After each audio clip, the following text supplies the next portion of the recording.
Professor Karen Bauer, according to the Quran, is life basically a test to see who is going to heaven and who is going to hell? Gabriel, thanks for asking that question. And yes, the Quran does say that God created the physical world as a moral test for human beings. And that makes a lot of sense in a salvific worldview. It's an idea that in some senses goes way back before the Quran, all the way in some sense to Philo of Alexandria. But the question then is not whether the life is a moral test, but how do you pass that test? And so that's, I think, what different religions answer differently.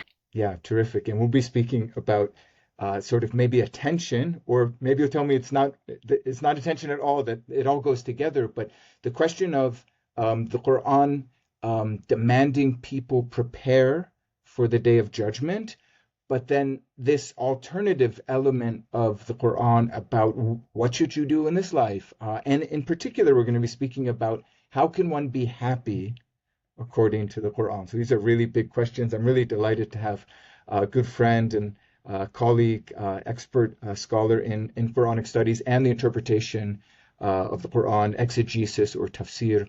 Karen Bauer is an associate professor at the Institute of Ismaili Studies in London. She's very well known for her work on women and gender in the Quran's interpretations, and just recently she has a book co-authored with Faraz Hamza entitled Women, Households, and the Hereafter in the Quran, a Patronage of Piety. Nice subtitle there. Oxford University Press in 2023. She's published on all sorts of things in regard to the interpretation of the Quran and emotions. So surprising topic to some. But it's really prominent in the Quran, and we'll be speaking today about happiness. I don't know if happiness is an emotion, but both what the Quran says about how humans can be happy and what the Quran says about God's happiness. And I'll be referring now and then to an article. We'll be linking to some of Professor Bauer's works in the description, so you can find those links down below. But one book chapter in particular that brings us into the heart of the question of happiness is recently came out in 2024. It's entitled Quranic Happiness, Feelings as Moral Understanding in Late Antiquity. Okay, sorry, there's the volume. Thanks, Karen. Yeah, sorry I went on so long there, but it's really a delight to have Professor Bauer. And I think a lot of people have the sense that the Quran is all about the day of judgment. There are these vivid scenes about judgment, resurrection of the body, heaven, hell, all of this. But you also speak in the article about pleasures in this life. So can we start there? I mean, what does the Quran say about living well in this life? Absolutely, Gabriel. And the Quran has a lot to say about the life of this world, and especially the material world versus kind of the spiritual world. Mm-hmm. And I think that how we understand Quranic discourse is to consider the environment that the Quran was in. It was, I think that the environment was largely an ascetic environment in which asceticism was extremely. So sorry to jump in right away. Can you define that term a little bit? So asceticism, what is asceticism? People would withhold themselves from material pleasure for spiritual gain, essentially. So this will be familiar from the lives of monks and nuns. There was in late antiquity, the time of the Quran, it was extremely widespread. There were monasteries everywhere where people were essentially living a life of poverty and a life of in which they did not have a normal household life like they did. So no sex. No sex. With food, fasting, and even when you're eating, maybe eating only certain foods, like any material pleasures, I guess. That's kind of the ascetic thing. Exactly. It's all about the way that human beings relate to the physical world and the spiritual world. And so for ascetics, the physical world is a world of temptation, and therefore you have to purify yourself from all the aspects of that physical world. Right. Now, the issue with asceticism, I think for the majority, is that if that is the peak of spirituality, then there is a tension with households, right? And because the majority of every religion is always going to be householders, right? Not everybody is going to always live in a monastery, or the Right. religion would die off pretty fast. And so the majority of Christians, even in late antiquity, were Right. householders, of Yeah. course. Not And there were living in a cave sermons. by themselves. What's that? Yeah. I was saying not living in a cave by themselves. They were not living in a cave by themselves, right? And there were sermons addressed to the householders. There were ways of making these teachings available to the householders. But I think the peak of spirituality was still seen by some to be a monastic spirituality. And that's where the Qur'an comes in with a slightly different perspective, where there is still fasting, there is still, charity, which is really prominent in asceticism. That's also prominent in the Quran, but the householding life is prioritized. So you see the peak of spirituality can be reached within households, and there's where you see the Prophet Muhammad as a very different sort of holy man, right? He's a holy man who's married. He's a holy man who had children, although most of them didn't survive until adulthood, but he's very much immersed in the life of the world in a certain sense. I mean, the Quran talks about that he's walking in the marketplace, right? And eating food. And so that's where you get this idea that actually, although the material world is a place full of temptations and people are full of desires, which is exactly what the ascetics said, that you get this idea that actually not all of those temptations are you don't have to remove yourself from all temptation. You can have a temperate enjoyment of the world. So I hear sometimes Muslims, usually sort of in sermons, khutbahs and things, but sometimes just in academic discourse too, will say, what the Quran does is sort of acknowledge that humans have these desires for sensual pleasures. I mean, yes, sex, but also food or sleep or whatever, like things that, we kind of like that are connected to the senses in some way. The Quran sort of acknowledges that and says, like I know humans can only sort of go so far in depriving themselves. So I guess it is channeling the right word. Like it says, here are the contexts in which you can have sex. There's 1 month a year where you're going to have to eat, not during the day, only at night. Yeah. So I don't know, like to manage maybe it's a way of managing humans so that they don't go crazy, they don't become obsessed with sensual things, but they're also not totally deprived. What do you think of that way of characterizing it? Yeah, I mean, I think that I largely agree with that, but I think that in the Quran, you see the life of this world and the material world as being potentially a source of sin, but potentially also a source of salvation. Mm-hmm. Okay. So there are a couple of verses of the Quran that talk about giving in charity where it's made really clear that you're not supposed to give everything away. You must give, but you shouldn't be giving everything. Not Saint Francis of Assisi, Not just St. giving it Francis. all and running Exactly, away. Yeah. exactly. And I think that the reason for that is that once you give everything away, then you become dependent on others. Whereas in the Quranic ideal, you would still be giving all the time. Like you would be, Yes. and this is very much connected to the householding nature of that piety, where if you have a religion in households where like there are husband and wife and there's a number of dependents, whether those be children or other relatives, or depending on how rich the household is, slaves, servants, other people who need care, they're all coming in to that household, and therefore piety can be enacted in that way through that. Let's see, through the household, but only if not everything is given away. Yeah. And I guess that, like, therefore, I guess I agree to some extent with what those sermons are saying, but I think that you have to, it's the recognition that wealth that people have can either be a source of downfall, spiritual downfall, or it can be a source of spiritual salvation, right? And equally your desires, right?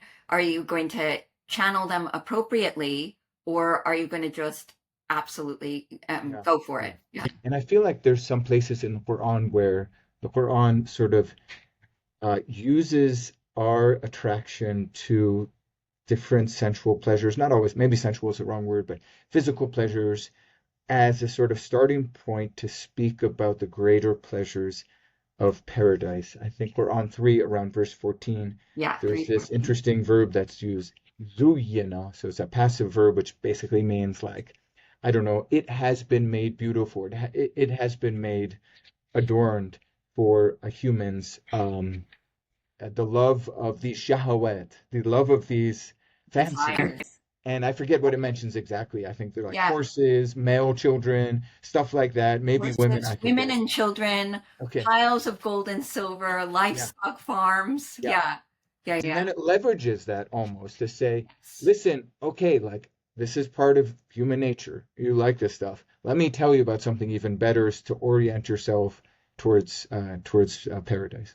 Exactly. So it's not saying you have to give it all up, but it is saying that the greater good is always going to be with God. And Yeah. then in the Quran, of course, you also have the idea of physical resurrection and a sensual afterlife where everyone has Yes. what they desire. And there are Yeah. verses that say that.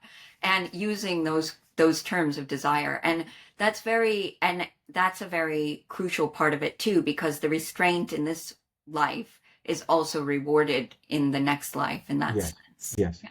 So I want to ask one more thing about these physical or sensual desires. Uh, oftentimes the Quran specifically addresses men when discussing this topic. And, feel free to push back or correct me, but at least some of the rules of the Quran seem to be oriented or to favor men. For example, the obvious one is polygamy.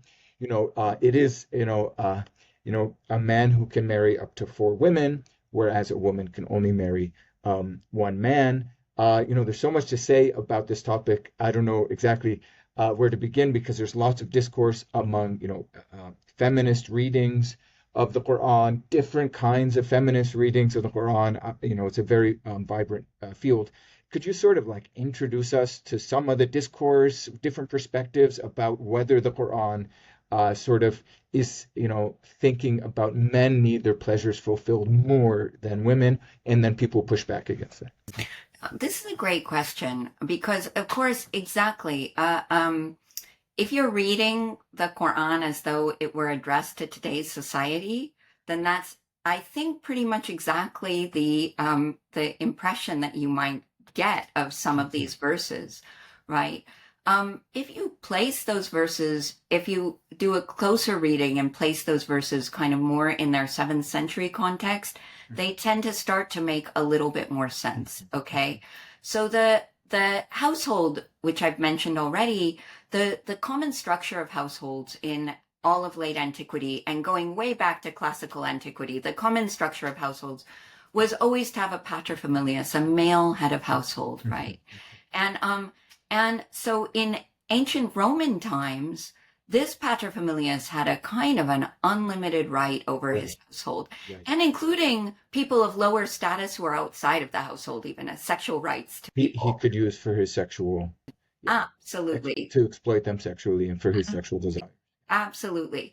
And you see Christianity coming in and saying, I don't think so. And Judaism at the time, of course, like, saying, hang on, that you're going too far, right? And bringing in a sense that certain desires need to be controlled and managed, right? But you still have in 7th century Arabia a tribal structure that's, again, male heads of tribe, male heads of household. It was just everywhere. That was what was everywhere. And therefore, what people are taking for granted in that society is that it's within these households that that poor people, that vulnerable people are going to be looked after, right? The household has to become a place of protection for those poor and vulnerable people, including single women. I mean, when women get divorced in late antiquity, my favorite thing to say is they don't go off and live their best life in an apartment in Manhattan or something. They go to the household of another male relative that could even be their son, their brother, their father, their uncle, or another man who would look after them, who's maybe prominent in the tribe. And so that verse on polygamy, what you've got is you've got this situation where, which is taught, the Quran is talking to the male heads of household and saying, with the orphans and their property, that you need to look after their property and don't spend their property. And then it goes on to the women and it says, but if you fear that you won't do well by these things, then you can marry the women 2 or 3 or 4. Yes. And if you look at it in that context, and then it says, but if you fear, again, fear is mentioned, that you might not do justice among them, then only one, right? Yes. And then later on in the same surah, Surah An-Nisa, the surah of women, it talks about how actually you will never be able to do justice between them. And so that's where you get this idea that what kind of a guy is being addressed here? What kind of a paterfamilias are we talking about who has to be told that he shouldn't take advantage in that way of his female wards, or that he shouldn't be spending the money of those orphans in his care? And that's where you get the idea that actually, as with any sermon, I think that there's a recognition that there are going to be different levels in the audience of people, and some of them are not the best people, and those ones need limits too, right? But there's a higher moral path. That's the only one, right, that's offered in the verse, right? Yeah. So it's I would say that, modern feminists will, of course, recognize this about the verse and would say that means, and modern feminists includes male readers who are reformists, will say, we'll recognize that higher path and we'll say, well, it means that the better way is only one. That means that we should only marry one. But obviously in Islamic law over time, I would say that, if you think about the Qur'an as protecting the vulnerable in that instance, that wasn't always, the jurists didn't always read it that way. They would read it as granting a license rather than restraining men in that instance. And so you do have a strong legal tradition of saying, oh, that means 4, and and even the idea that the bride price or the dowry that the man will give to the woman basically purchases a sexual access. This comes up in the jurisprudential literature. Exactly. Yeah, exactly. And, it's important, I guess, to emphasize, and maybe you could clarify this, Karen, a little bit, that there really is a dynamic discourse among different feminist readers of the Qur'an. So maybe that's for a second episode. But do you want to say a word or two about some of those different perspectives? Or? Yeah, absolutely. so what you have is you have people who, as with many Muslims today, they're going back to the Qur'an itself and saying, well, actually, jurisprudence was developed in particular times and places. Why don't we go back to the Qur'an itself? And then they would take a contextual reading where they would say, well, clearly only one is meant here, right?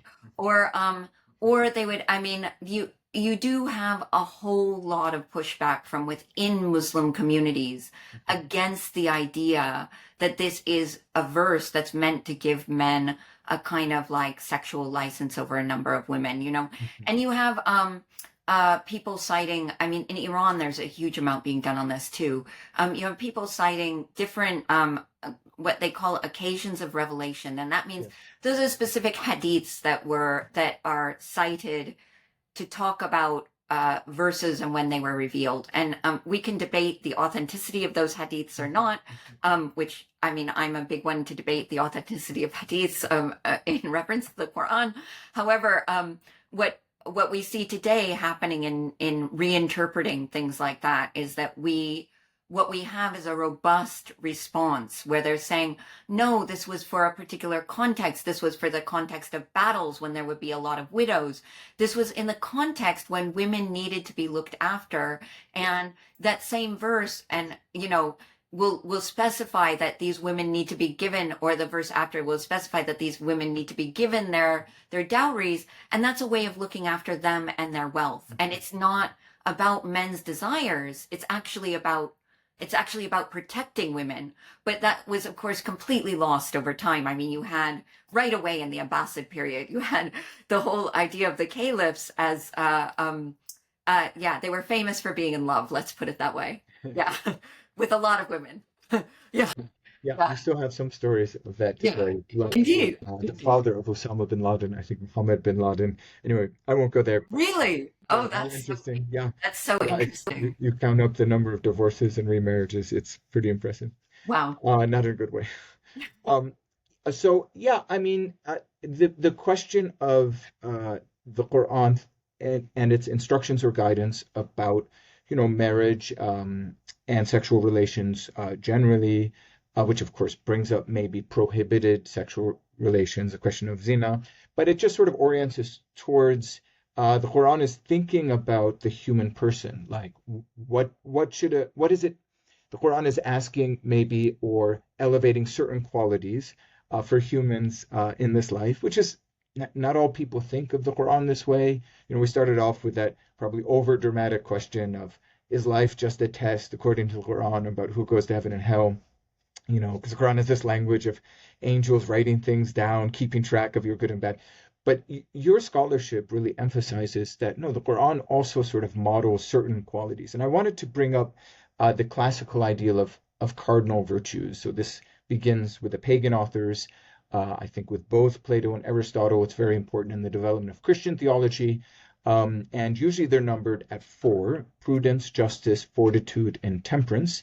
And in your article on Quranic happiness, you speak a lot about temperance. So, I mean, maybe you could start there if you want to say something about, what is the Quranic view of temperance? What does that word even mean? It's not like it doesn't come up every day in everyday, chat about stuff that people speak about. Oh, temperance.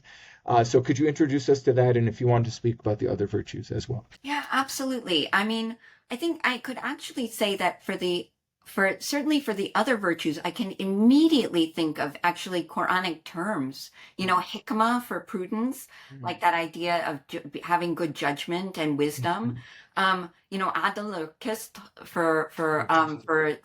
for justice, Mhm. sabr for fortitude or endurance, right? Yeah. I mean, these are, and that's what I think is really, really worth emphasizing is that when we talk about the Quran in its milieu, I think more and more scholarship is really showing that it says it's a middle path and it tries to be that. It's not throwing out everything from Christianity or everything from Judaism that went before.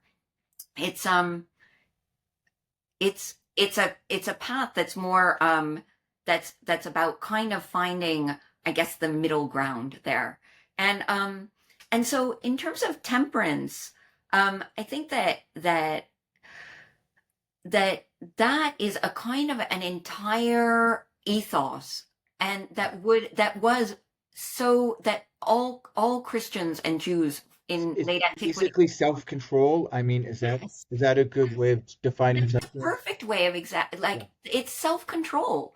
It's that, and actually the notion of self-control and even emotional temperance has been connected with virtue, as you say, since antiquity. Really, it's, and so that's not a place where, I mean, in fact, the Quran, I believe would have made perfect sense to its audience in that way.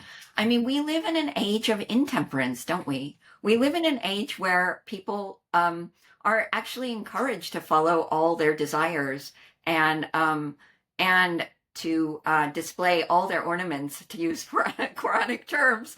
Um, uh, but in late antiquity was a very different sort of a time where actually paganism in the pagan Roman times, they tried all that out. I mean, I recently went to Pompeii. Have you ever been to Pompeii, No, Gabriel? no. Oh my gosh, I'd love to. as you have to go on your next visit to Italy, go. Okay, okay. Okay. It's incredible because I mean, at the entrance to one of these houses in Pompeii, Pompeii, of course, was destroyed by Vesuvius. It's a mostly pagan city. There were some Jews living there. It was destroyed in 79 AD, right? Yes. Or 79 CE by Vesuvius. So you have The this kind volcano. For those who of don't know. volcano, Yeah, so exactly. volcanic ash and then Really things are kind blue. of like frozen more or less as they were that day. Exactly. You know what on the entrance to one of these massive households, a household where there would have been a paterfamilias and all the slaves and all the, you know, there's this mosaic, and it says salve lucra, like welcome wealth, right? I mean, they were living the life in Going those for it. pagan Right. times. And I think that you know, in these, I mean, in the monotheisms, whether it's Judaism, Christianity, or Islam, there's a real response to that kind of decadence, to that worship of decadence, to that kind of, you know, it's not just the wealth that's worshipped, it's the wealthy person who's held on the pedestal as being the highest, right? And I mean, we see that around us all over the place these days too. So in that sense, I think it's really interesting how these texts have a real resonance with today. Yeah, I was thinking too about Ramadan, so which obviously is a call for self-control with food, smoking, and drinking too, and sex, drinking just water, not, I don't mean alcohol there. Uh, but actually the general prohibition of alcohol, basically the Sharia. I mean, the Sharia, in one sense, I'm not a scholar of Sharia, so someone might correct me in the comments, or you might correct me, but in one sense, Sharia is simply imposed by God. This is God's law, which He's imposing on you, and He will judge you. You will express your love for God by following it, and He will judge you based on how well you follow it. But I mean, for people who think about virtues and the cardinal virtues, Sharia can be sort of uh, training for the virtues. Yeah, I mean, That's Quran sometimes uses the language of racing towards goodness, so kind of athletic sort of language. But I mean, in Ramadan, or also like, with the prohibition of alcohol and other things, there are ways in which the human person is sort of ideally, it doesn't always work out, but ideally being developing those virtues. That's exactly right, Gabriel. You've got it exactly. That's precisely it. It's about you know, it's about that sense of having some self-control, and emotion is inherently tied to that because of Mm. course desire is something that every human has, and it's controlling that love of worldly things and channeling it in the correct ways. That's where we get this discourse. I mean, and again, that goes back. I mean, you have the story of Abraham and Isaac in the Bible. I mean, what was he supposed to do? He was supposed to be willing to sacrifice his own son for God, right? Out of fear of God in the Bible. And then in the Christian homilies, in the Syriac homilies by Jacob of Sarud, you see it's out of love for God, right? Mm. Of course, Mm. unsurprisingly, in the Christian homilies, that it's his immense love for God that overtakes his love of his own son. And you have this notion, the term aql in the Quran, which is the mind, right? Mhm. Mhm. This actually goes back to the sense of control. It actually means to be controlled or bound in, something that's bound in. And so the mind that is a virtuous mind, or that is a right thinking mind, is a mind that is able to be bound, right? Educated and bound, and not going and binding oneself to that, I think. And it's actually, yeah, really, a kind of powerful image when Yes, you think yes. about it. Now, I also want to complicate this though Of a course. little bit because, Yeah. you know, based on what in our conversation thus far, a viewer might be like, well, okay, so the Quran has this very high estimation of the human's ability to be virtuous, right? Like Mm. gives some guidelines, kind of a training regimen, but is pretty confident that, humans will see the logic of going through this regimen and like things will work out, humans will become virtuous. But the Quran also seems to not always address the reason of humans, like the aql of humans, but also seems to like terrify or entice humans, probably most clearly in the pictures of heaven and hell. So just to give viewers a sense of what goes on in those passages, the Quranic images of hell are really terrible. Like, the damned in hell will be have chains up to their necks. They will be eating fruit that's like the heads of demons from the Zakum tree. They will be begging to be released, and God will tell them, taste the punishment of the fire. I mean, it's really terrifying. And on the other side, the visions of paradise are beautiful, enticing, evoking the desires, even the sensual desires. So, I mean, that the Quran does that, paints these vivid, dramatic pictures. I mean, doesn't that suggest that, like, I don't know, God feels like, or the author of the Quran feels like humans really need to be addressed in a deeply emotional way? That's the only way you can get to them?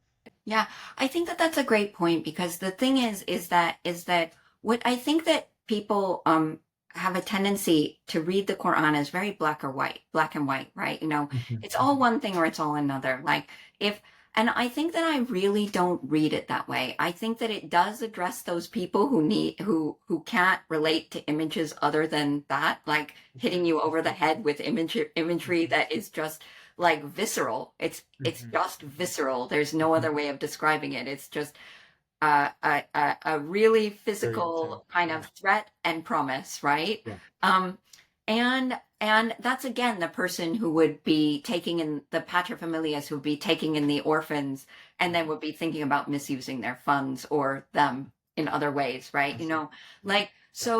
so I do think that those people are addressed, but I think that there are also kind of more spiritual, what we would think of as more spiritual imagery, or there are higher moral pathways. And I think that this is what's really not always recognized is that it's I don't know. You've spoken about the Quran's pessimistic anthropology in Anthropology, your yeah. work. Yeah. Yeah. And I find that a really interesting question. Is it pessimistic or is it kind of realistic? like Mhm. like it's definitely not all people are using their minds because the Quran talks about the people of greater understanding. It acknowledges that some people have greater understanding than others, Mhm. and it uses that visceral imagery, but it doesn't leave behind the people who might have a greater understanding or more what Saqib Hussein I guess would call hikmah, the wisdom, Mhm. what Mhm. he's worked on that, sorry. And so that what we would call wisdom, and what the Quran calls wisdom, there is a sense that some people have access to that, or some people open themselves Yeah. up to it and are able to access these higher moral pathways. But not all people are like that. And I think that there's also a sense in which some of the like obedience to the law in the Quran, I don't think is at all black and white. I don't think so at all. I think when we think of law, we think of, okay, a law in a secular sense is something that Mhm. you either obey or you disobey, right? But Mhm. primarily if you disobey, there are levels of disobedience, right? Mhm. Mhm. So killing somebody is worse than stealing, for instance, Mhm. right? Levels of disobedience commensurate with levels of punishment. So we can relate to that part of the Quran, right?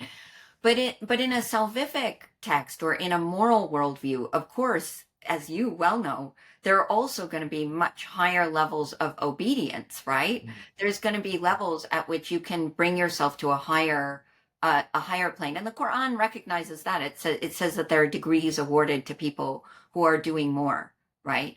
And so I think some of the Quran's laws, as I see it, are not actually things that you have to obey. When it says that you can marry four or something, is that something that's the highest moral pathway? I think it's saying itself that that's not the highest moral pathway. It's Mhm. just trying to prevent something worse from happening, right? Mhm. So to look at all of the commands like um as though every command has the same moral value, I think could miss those kinds of subtleties, which says that actually, the Quran is commanding everything from kind of how to conduct a divorce to how when you greet people on the street, how to greet them, or how to debate with people, and you debate with the people who are believers of the book, by Mhm. in the best possible Yes. manner. It says in the most beautiful way, Yes. right?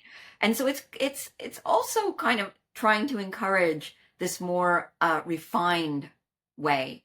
But I'm not, yeah, yeah. It's a So, very a it's key subtle a in that key term in all of this, maybe for from the human side, is this term taqwa, which you Yeah. bring up, and then the adjective, sometimes we find muttaqun, those who have taqwa, the taqwa folks, sometimes translated as uh, people who fear God, or those who don't like the idea so much of fearing God will say God consciousness. I think Fazlur Rahman says something like, "Let your taqwa light shine," which always seemed cheesy to me, but he was a great scholar, so I shouldn't think anything would be cheesy. Yeah, but this idea of taqwa, of God being God fearing.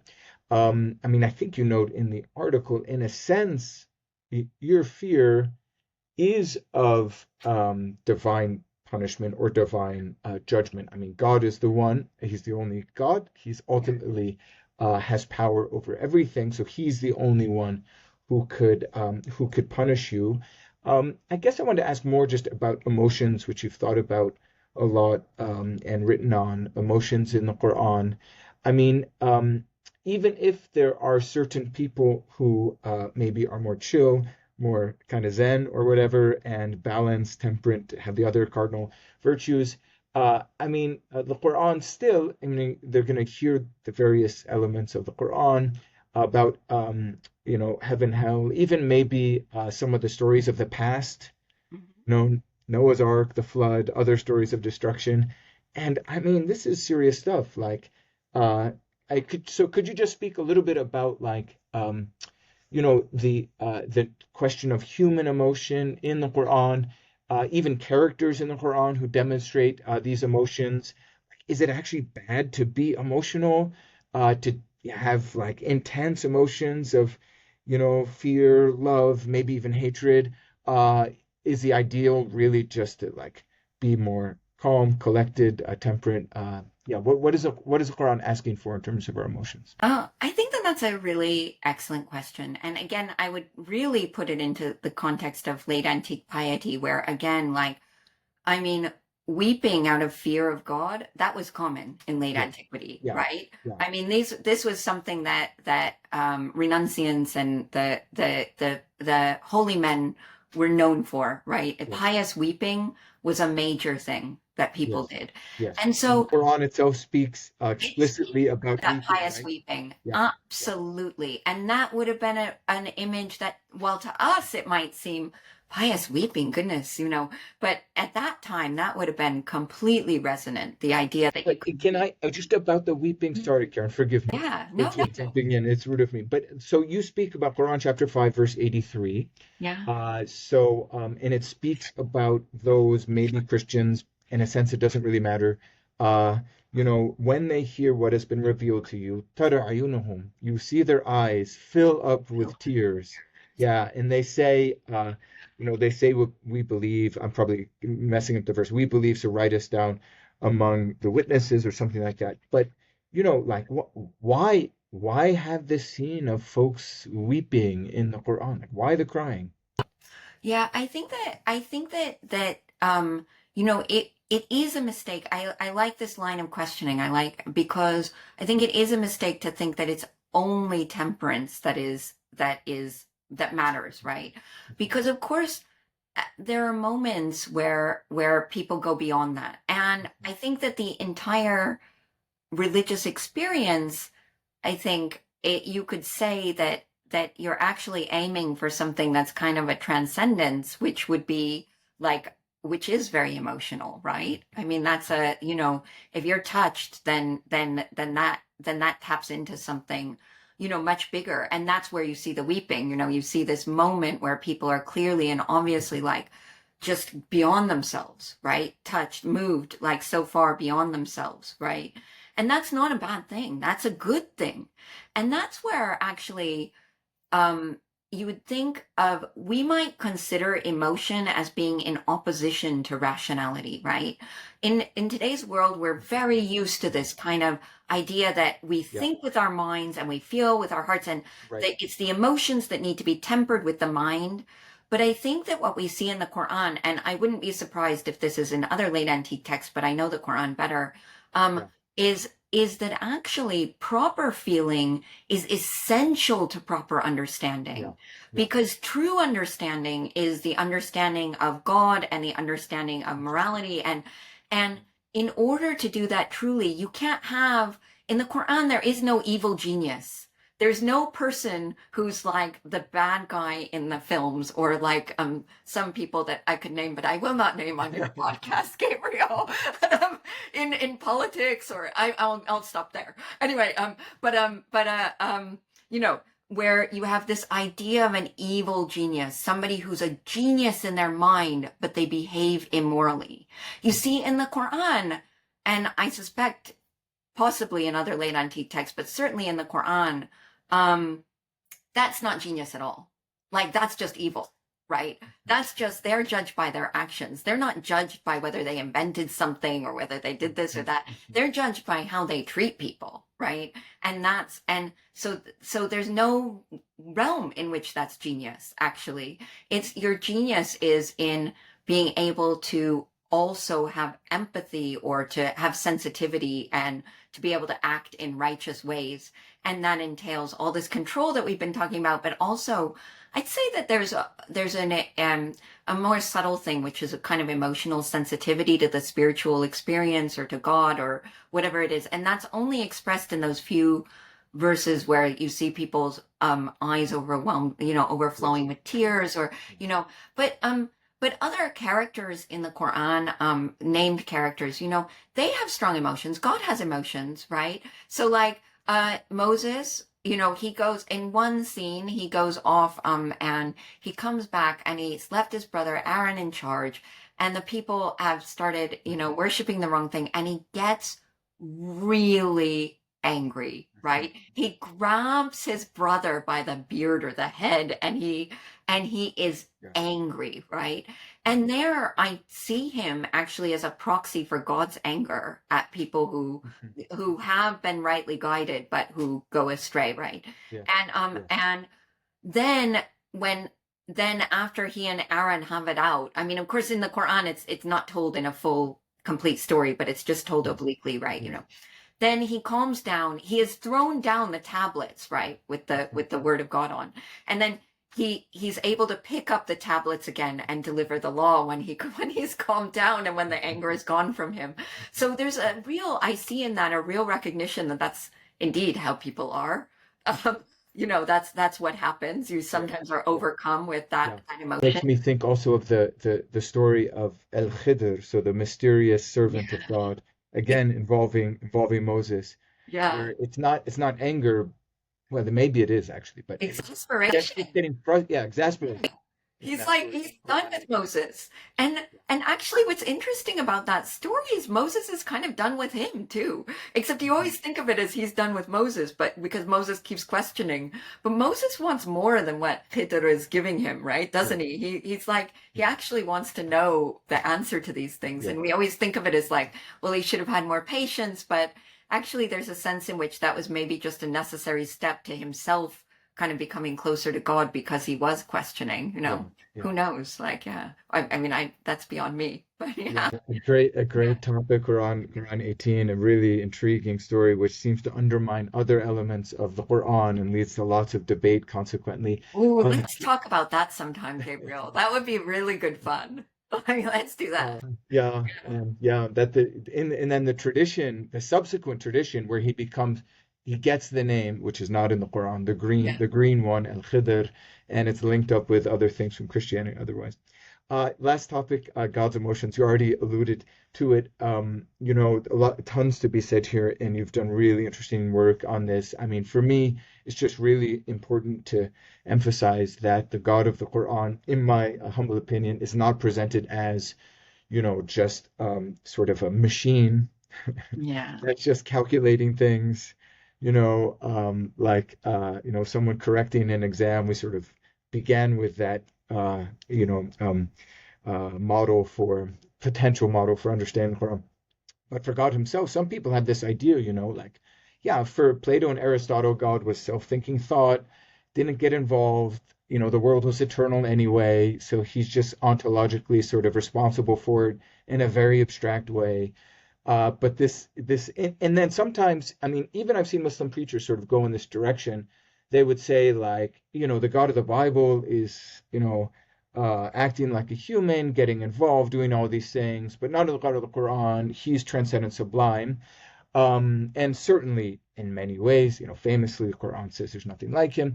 Many ways he is transcendent. But, you speak about the Quran's very clear allusions to God also having emotions.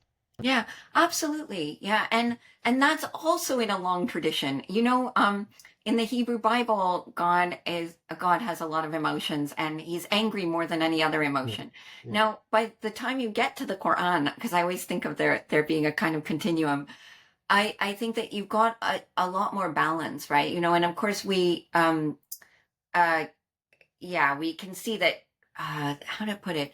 I guess Christianity is known for its doctrine of the love of God, right? mhm, And so what we see in the Quran is that God is loving, God is merciful, God can have anger. That's not by far not the most prominent emotion for God, but he gets angry at people and when they go astray, when he's given them guidance and they go And astray. and Yeah. I mean, might want to push back on this. There are people whom God does not love. The Quran explicitly says, "La yuhibbu," and then adh-dhalimin, or whatever kind of bad sort of person. So it's, the Quran does not make Muslims in their spiritual tradition, of course, might explain otherwise, but just kind of the obvious reading of the Quran is he loves and there are those he doesn't love. So that's That's right. complicated. That's exactly right. Well, I think that goes back to your very first question of the life of the world as a moral test. So, how are people going to pass that test? They're going to pass that test by trying to be good. And so, when people are the wrongdoers, right, the dhalimin, right, when they have chosen that path, and I'm one who I've argued in my publications that the Quran is a text that despite whatever the Muslim tradition after it may have said, that in my view, the Quran really advocates free will of the human to make moral choices, right? So humans are moral agents who can make moral choices. And that's the kind of predicating notion of the life of the world as a moral test, is that then you are there to make moral choices, right? Yeah, yeah. And so then how does God respond when you've made those moral choices? And so that's where you see God's emotions as a kind Yeah. of moral judgment, is how I've described it Yeah. before. Yeah. As that actually, like, if you are doing the right thing and if you are behaving in those moral ways, then he does love you. But what's really important to emphasize here, and which is unexpected, maybe it's subtle and unexpected, is that doesn't necessarily mean that anyone who professes to be a Muslim is somebody that God loves, or that anyone who professes to be a Christian or a Jew is somebody that God doesn't love. Actually, the Quran even explicitly states that even Christians and Jews can be saved, and that among them are good people, right? Yes. And Yes. so actually every person is judged on their moral actions. And it's not kind of, again, it's not about what you're saying with your, it's about the moral actions. And yeah, so if you've chosen that path of wrongdoing, if you've chosen the path of transgression, if you've chosen the path of like that, just the, I don't know, if you've chosen the path of evil conduct or of arrogance, which is like rising, keeping yourself above like all of that, considering yourself above it all, Yes. like considering your social status to outweigh, say, any need to do moral good. Yeah, then those are the people that God does not love. Yeah. He really does not love Yeah. them anymore.